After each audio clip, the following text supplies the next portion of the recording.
গাজীপুরে কমতে শুরু করেছে নিত্য পণ্যের দাম। সবজির দাম গত সপ্তাহের তুলনায় 10 থেকে 15 টাকা কমেছে।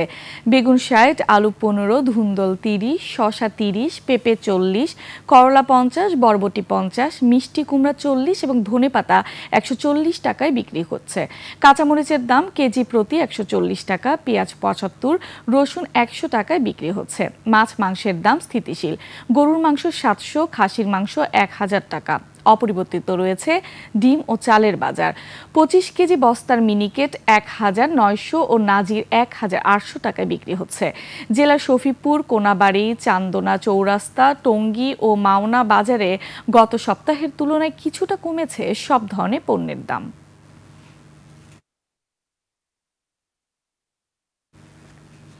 বাজার দরের আরো খবর জানাতে সরাসরি যুক্ত হচ্ছেন গাজীপুর প্রতিনিধি অপূর্ব রায়।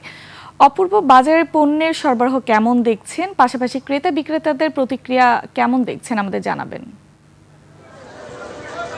ধন্যবাদ লোপা। আমি গাজীপুরের বিভিন্ন বাজার সকাল থেকে ঘুরে দেখেছি।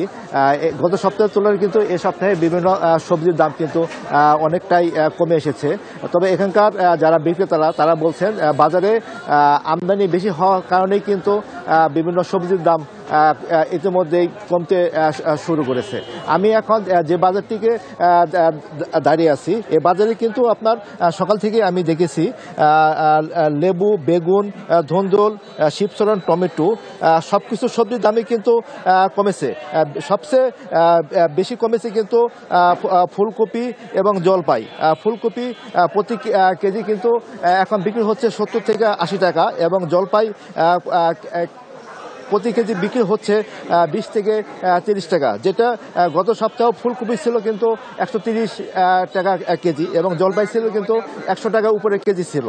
আর এখানকার যারা ক্রেতা আছেন তারা বলছেন বাজার মনিটরিং ব্যবস্থা যদি জোরদার করা হয় তাহলে কিন্তু বিভিন্ন সবজির দাম কিন্তু কমে আসবে। আর এখানে যারা আমদানিকারক আসছেন তারা আরেকটি কথা বলছেন, যেহেতু এখন কিছুদিনের মধ্যেই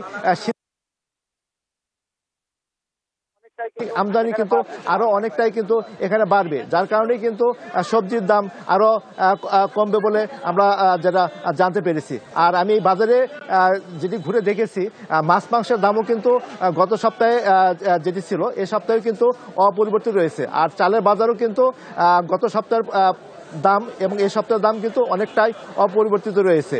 তো লুপা গাজীপুর থেকে এই ছিল আমার কাছে বাজার দরের সর্বশেষ তথ্য।